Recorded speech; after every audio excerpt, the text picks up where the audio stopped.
Wednesday of the 13th week of Ordinary Time, Missed Opportunities.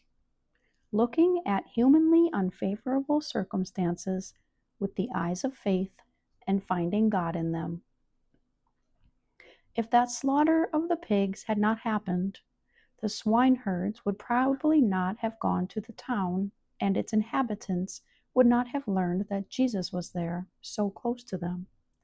If the woman who came across the Master in Capharnaum had not been ill for such a long time, and had not spent every penny she had on doctors, perhaps she would never have approached the Master to touch the hem of his garment, and would never have heard Jesus' consoling words, the most important words she was to hear in her life, which were worth far more than all her sufferings and useless expenditure.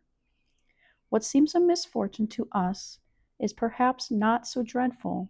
Sin is the only absolute evil, and from it, with love and humility and contrition, we can draw out the most sweet-tasting effects of the new encounter with Christ, an encounter in which the soul is rejuvenated.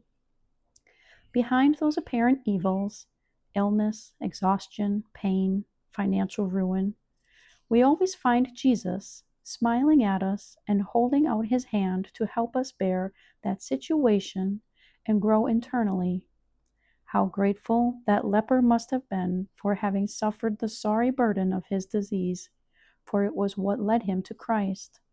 The misfortunes of this life are constant call to our heart, which says to us, "The teacher is here and is calling for you."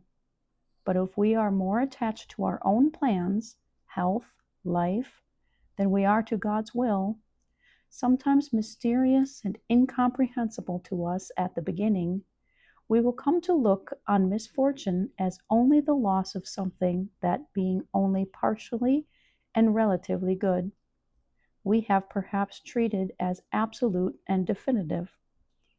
What a great mistake we would make if we failed to see Jesus visiting us at those very moments.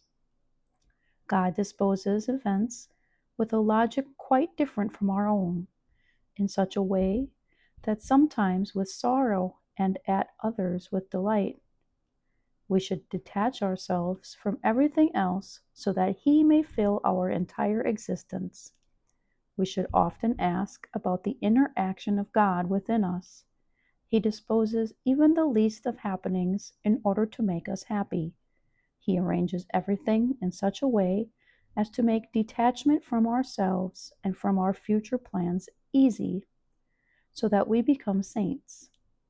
In God's eyes, a single soul is of greater value than the whole universe, and the marvels that God works in the secrecy of our lives are by far more extraordinary than all the splendid wonders of the material cosmos.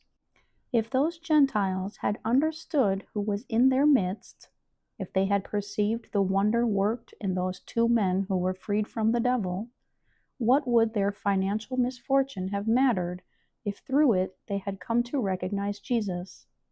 They would have been so grateful and would have invited Jesus into their houses and organized a great banquet because the Master was with them and because two lost men had been restored to them. If we look at the lesser or greater misfortunes of this life with the eyes of faith, we will always end up giving thanks for them, for that sickness, for the humiliation we were made to endure when we were least looked at, for hunger, for thirst, for the loss of employment. Thank you, Lord, we will say to Him from the depths of our hearts, because you have presented yourself to me where I least expected you. Let us ask Our Lady, who experienced so many hardships, so much anguish, so much sorrow, to teach us not to miss those opportunities of meeting Christ in the midst of the, humanly speaking, most unfavorable circumstances.